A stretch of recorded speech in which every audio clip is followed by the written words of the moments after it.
राजद और कांग्रेस ने सपने में भी नहीं सोचा होगा कि इतनी बुरी हार, इतनी करारी हार इस राज्य में मिल जाएगी। उस राज्य में जो राजद का अपना गढ़ रहा है, कांग्रेस ने जहां ताकत झोंकती, राहुल गांधी को लगा था कि इस बार वो करिश्मा कर देंगे, करिश्मा हुआ। सत्ता में बिल्कुल बाहर हो चुके हैं महागठबंधन के सारे दल। साथ ही साथ कांग्रेस की बुरी हालत, राजद की बुरी हालत, जिम्मेदार कौन है? राहुल गांधी, तेजस्वी यादव, लालू यादव, तेज प्रताप, मुकेश सहनी। आखिर वो चेहरा है कौन जिसने महागठबंधन की ऐसी हालत कर दी? हम खुलासा करेंगे उन तमाम आंकड़ों के साथ जिसके बारे में शायद आपको नहीं मालूम होगा। नमस्कार, मैं अर्पिता और साथ में है प्रदीप कुमार सर, पीओ भारत और पॉलिटिकल आइडिया पर हम वो फैक्ट आपको बताने जा रहे हैं जिससे समझ पाएंगे महागठबंधन के सारे कार्यकर्ता, समर्थक और बड़े बड़े नेता भी कि उनकी हार की असल वजह क्या थी, क्यों हारे। देखिए अर्पिता, कई बार इस प्रकार का जो आंकड़ा है इसकी कल्पना तो किसी ने नहीं की थी। ठीक है, लेकिन कई आशंकाएं शुरुआत से ही थी। अच्छा, ठीक है, एक आशंका, मैं इस बात की चर्चा आज नहीं करूंगा कि राहुल गांधी ने ये वोट चोरी और ये सब मामला मैं नहीं कहूंगा। ठीक है, वो सब तो आने वाले दिनों में वो काम राहुल गांधी का है, हाँ, कांग्रेस का है, राजद का है, वो लोग काम कर रहे हैं अपना। लेकिन एक राजनीतिक विश्लेषक होने के नाते मैं केवल अपनी बातों को आज वहीं तक सीमित रखूंगा कि किस प्रकार से तेजस्वी यादव ने कौन कौन सी गलतियां की और जिन गलतियों के बारे में कांग्रेस लगातार बताती रही। मतलब हार की वजह पहली कांग्रेस नहीं, राजद है। राजद है, कारण है उसका। सुनिए तो पहला कारण क्या था, आपको याद होगा कि आज लगातार जब 6 महीने से चर्चा चल रही थी कि तेजस्वी यादव को मुख्यमंत्री का उम्मीदवार बनाने की बात हो रही थी, आज कांग्रेस तैयार नहीं थी। ठीक है, कांग्रेस लगातार कहती रही क्या कि हम चुनाव में जाएंगे, तेजस्वी यादव के नेतृत्व में जाएंगे। तेजस्वी यादव समन्वय समिति के संयोजक हैं, लेकिन चुनाव में मुख्यमंत्री पद का उम्मीदवार चुनाव के बाद विधायक तय करेंगे। करेक्ट है, ये ठीक है। एक था, उसके पीछे तर्क क्या था ये समझिए। उसके पीछे तर्क ये था कि बिहार के चुनाव का लगातार अगर 20 वर्षों का इतिहास देखिए, 2005 से लेकर 2025 तक का, तो जब जब तेजस्वी यादव या राबड़ी देवी और नीतीश कुमार, मतलब लालू परिवार और नीतीश कुमार के बीच तुलना होता रहा, जब जब हर चुनाव में हुआ, ठीक है, तो तब तब हर चुनाव में नीतीश कुमार भारी पड़े। अच्छा, क्यों? इसलिए भारी पड़े, मतलब जंगल राज और सुशासन बाबू का जो जब आमने सामने आते हैं तो भारी नीतीश कुमार, सुशासन बाबू पड़ जाते हैं। सही है, और उसका कारण मैंने बताया था, आपको याद होगा दर्शकों, मैंने कई बार बोला है कि बिहार में 3 तरह का ध्रुवीकरण होता है। पहला कारण मैंने बताया कि कांग्रेस ने लगातार कहा कि हम बिना मुख्यमंत्री के उम्मीदवार के चुनाव में चले, सामूहिक नेतृत्व में चले, दलित नेतृत्व हो, मुस्लिम नेतृत्व हो, तेजस्वी यादव भी रहेंगे। ठीक है, ये बात लगातार, आपको याद होगा पप्पू यादव और कांग्रेस के कई लोगों ने कहा कि दलित को भी मुख्यमंत्री बन सकता है, अति पिछड़ा भी मुख्यमंत्री बन सकता है, ऐसा चर्चा कांग्रेस ने नैरेटिव बनाया। कांग्रेस ने तो कोशिश की थी कि तेजस्वी यादव मुख्यमंत्री का चेहरा नहीं बने, ताकि एक मुश्त वोट महागठबंधन की तरफ जाए, लोगों को लगे कि दलितों का भी मुख्यमंत्री हो सकता है। आप याद कीजिएगा, राजेश राम जो प्रदेश अध्यक्ष है कांग्रेस के, उन्होंने कहा था कि एनडीए को चिराग पासवान को मुख्यमंत्री का उम्मीदवार बनाना चाहिए। बिल्कुल, उसका इशारा समझिए आप क्या था, अपनी बात कि एनडीए अगर चिराग पासवान को सीएम का उम्मीदवार बनाएगी तो कांग्रेस और महागठबंधन भी किसी दलित को मुख्यमंत्री का उम्मीदवार बनाएगी। मतलब दलित पॉलिटिक्स राहुल गांधी करना चाहते थे। आप देखिए, राहुल गांधी का जनवरी से लेकर, मैंने कई बार कहा है चैनल पर कि कई बार कहा कि 8 महीनों के अंदर राहुल गांधी ने बिहार में जितनी सक्रियता दिखाई अपनी, हर बार मुद्दा क्या था? दलितों का मुद्दा था, जातिगत सर्वेक्षण का मुद्दा था, जातिगत आरक्षण का, निजी क्षेत्र में आरक्षण का मुद्दा था। अभी जैसे राहुल गांधी ने कहा, ठीक है, कि प्रतिनिधित्व का मामला था। ठीक है, तो ये सब मुद्दे, जो दलित से संबंधित मुद्दे उठाने का मकसद क्या था?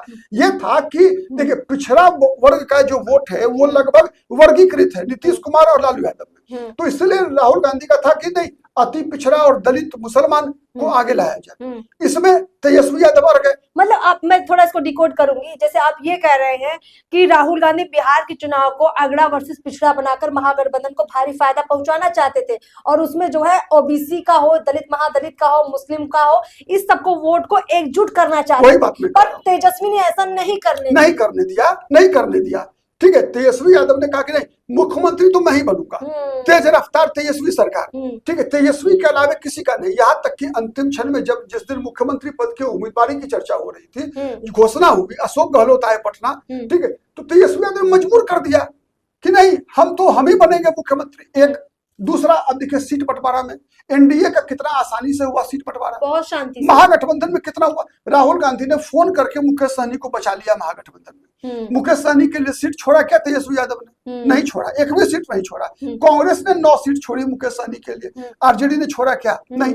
मुख्यमंत्री का चेहरा बनेंगे हम सीट भी नहीं छोड़ेंगे, ठीक है, ये दूसरा मुद्दे भी और अपने ही उतना ही रखेंगे। नहीं, जब कांग्रेस 61 सीट पे ही 9 सीट अपनी घटा ली, आरजेडी तो नहीं घटाई, और उसके बाद भी कांग्रेस के 9 भी, पहले तो 12 था, तो फिर कांग्रेस ने ही वापस लिया 3 उम्मीदवारों का नाम 12 में से, लेकिन अंतिम क्षण तक कांग्रेस के 12 सीटों पर आरजेडी और सीपीआई ने मिलकर कांग्रेस के 12 उम्मीदवारों के खिलाफ अपना उम्मीदवार खड़ा कर दिया। ये बहुत तो गलत मैसेज गया। 61 में 12 छांट दीजिए पहले, ये बहुत गलत मैसेज भी गया। सुन लीजिए, 61 में 12 छांट दीजिए आप पहले, तो बच गए 49। उसके बाद कांग्रेस की कई जीती हुई सीटें आरजेडी ने छीन लिया जबरदस्ती, महाराजगंज सीट छीन लिया, मैंने बताया अभी आपको, ठीक है, जीती हुई सीट कांग्रेस जो पिछली बार जीती थी वो सीट भी आरजेडी ने छीन लिया। उसके बाद 23 ऐसी सीटें कांग्रेस के लिए छोड़ी आरजेडी ने, जिन पर लगातार पिछले 7 चुनाव से आज तक महागठबंधन का कोई भी दल चुनाव नहीं जीता है। अच्छा, 23, ठीक है। अब आप जोड़ लीजिए कि आंकड़ा कहाँ आया। मतलब जिस बात का डर कांग्रेस को 2020 में था कि भैया जो सीटें जीतने के बिल्कुल करीब नहीं थी, जहां महागठबंधन की हार ज्यादा दिख रही थी, वो सीटें राजद ने जबरदस्ती कांग्रेस को थोपी, और कांग्रेस पहले उनको नहीं लेना चाह रही थी, काफी भिड़ रही थी, पर लास्ट में मजबूरी में उसको वो सीटें लेनी पड़ गई। उतना ही नहीं किया। और सुनिए, कांग्रेस के जितने बड़े नेता थे, ठीक है, सबके चुनाव क्षेत्र में मैसेज ये दिया कि तेजस्वी यादव के लिए ये लोग खतरा है। अच्छा, इन लोगों को हरा। तो केवल जैसे कुटुंबा में राजेश राम के खिलाफ क्या हुआ, राजेश राम के खिलाफ पहले ये अफवाह उड़वाया आरजेडी के लोगों ने कि वहां से आरजेडी की टिकट पर सुरेश पासवान लड़ेंगे चुनाव। अच्छा, भागलपुर में अजीत शर्मा के खिलाफ ये अफवाह उड़ाया गया कि वहां से एक मुसलमान उम्मीदवार जो है, जो डिप्टी मेयर रहे हैं भागलपुर के, वो आरजेडी की टिकट पर चुनाव लड़ेंगे। अब इसका परिणाम क्या हुआ कि जो मैसेज क्या गया, मैसेज गया कि तेजस्वी यादव, अजीत शर्मा, शकील अहमद खान और राजेश राम की जीत नहीं चाहते। तो वहां पर क्या हुआ कि वहां पे यादव जाति के लोगों ने कांग्रेस के उम्मीदवार को हराने की सुपारी ले ली। मैंने आरजेडी के समर्थकों ने कांग्रेस नहीं जीतेगा, जीतेगी तो फिर अपने ही लोगों ने जो है कह सकते हैं कि भीतर किया है। अब क्या हुआ, माहौल खराब हुआ उसके कारण, ठीक है। अब देखिए चौथी बातें क्या हुई कि मुसलमानों के बीच जब कांग्रेस पार्टी ज्यादा सक्रिय हुई, तो कांग्रेस में कौन ऐसा चेहरा था जो मुसलमान को महागठबंधन की तरफ आकर्षित कर सकता था? सबसे बड़े चेहरे थे पप्पू यादव, कन्हैया कुमार जैसे चेहरे। उनको धकिया रही थी राजद। नहीं, तेजस्वी यादव ने कह दिया कि बिहार में ही लोग ज्यादा चुनाव प्रचार करेगा तो तेजस्वी यादव का आधार खिसक जाएगा। तो डर वही था ना कि राजद को लग रहा था कि भैया ज्यादा सीटें कांग्रेस बिहार में जीतेगी तो राजद को खतरा होगा, पर राजद ये भूल गई कि कांग्रेस नहीं भी जीतेगी तब भी तो खतरा राजद को ही है। राजद एनडीए से लड़ने के बदले कांग्रेस से लड़ती हुई दिखी, और ये बुरे, और राजद के साथ साथ सीपीआई, सीपीएम, सीपीआई-एमएल, ये तीनों जो कम्युनिस्ट पार्टियां हैं, ये भी कांग्रेस, और हाँ, और राजद ने केवल इन लोगों के साथ नहीं किया, बल्कि मुकेश सहनी के साथ भी वही खेल किया राजद ने। हाँ, तब नहीं तो गौरा बोराम में बताइए जो सीट मुकेश सहनी, मतलब भैया आपका गठबंधन का जो महत्वपूर्ण सहयोगी है वो लड़ने जा रहा है विधानसभा चुनाव गौरा बोराम से। आप क्या करते हैं, 2 घंटा पहले वहां से एक अफजल खान को सिंबल देकर भेज देते हैं गौरा बोराम, और वो नामांकन कर देता है। जब सिंबल जमा हो गया तब तो जब तक कैंडिडेट नहीं चाहेगा तब तक नामांकन वापस नहीं होगा। अब अफजल खान को, और उसको निकाला कब जाता है मालूम है? चुनाव प्रचार खत्म होने से एक दिन पहले। और सब जगह उम्मीदवार आप हटा देते हैं पहले, लेकिन उसको हटाते हैं। तो संतोष सहनी, मुकेश सहनी के भाई ने क्या किया कि अंतिम दिन बेचारा जो कहा कि नहीं हम तो यहाँ जमानतों बचना मुश्किल है, तो बैठ गया संतोष सहनी। परिणाम क्या हुआ? तो राजद ने अपने सहयोगियों, परिणाम सुनिए ना, परिणाम क्या हुआ? नहीं आप बात सुनिए, परिणाम क्या हुआ वो मैं बता रहा हूँ। परिणाम हुआ ये कि पूरे दरभंगा जिला में जो हम लोगों का अनुमान था कि फाइट जबरदस्त हो रहा है महागठबंधन इंडिया में, क्या हुआ? सीधा हिंदू मुसलमान हो गया। मतलब वहां हुआ कि संतोष सहनी नहीं बैठा अफजल खान के सामने, मैंने आरजेडी के अफजल खान के सामने वीआईपी का संतोष सहनी नहीं बैठा, बल्कि हुआ ये कि सहनी समाज मतलब हिंदू हार गया अफजल खान के सामने। मतलब आरजेडी के लिए, लालू यादव के लिए अफजल खान इतना महत्वपूर्ण है कि इस मुकेश सहनी से ज्यादा इंपॉर्टेंट है। और मुकेश सहनी को हराने के लिए, संतोष सहनी को हराने के लिए लालू यादव का ये खेल है।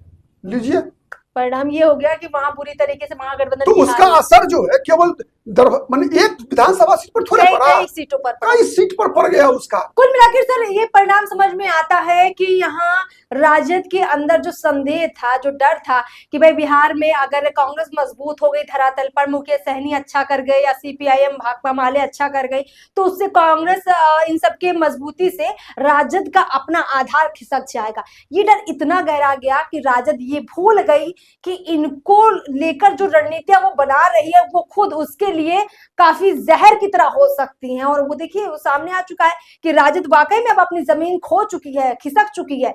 2020 में कितना अच्छा परफॉर्म किया। देखिए अर्पिता, हम तो बार बार बोलते हैं नहीं रोक रहे हैं, जब तुलना होगा तेजस्वी यादव और नीतीश कुमार। नहीं सर, ये तो आपने बिल्कुल फैक्ट की बात कही है, इसमें कोई दो राय नहीं है। ये सबसे बड़ा कारण। चलिए दर्शकों, कुल मिलाकर क्यों हार हुई महागठबंधन की, वो भी इतनी बुरी तरीके से, हमने तमाम फैक्ट रखे हैं। प्रदीप सर ने काफी छानबीन करके, वो भी आज से नहीं कई महीनों से ये लगातार इस पर काम कर रहे थे, आपके सामने वो आंकड़े लेकर आए हैं। कमेंट बॉक्स में आप भी बताइए कि महागठबंधन की हार की सबसे बड़ी वजह क्या है। जरूर कमेंट बॉक्स में लिखिए अपनी राय। नमस्कार।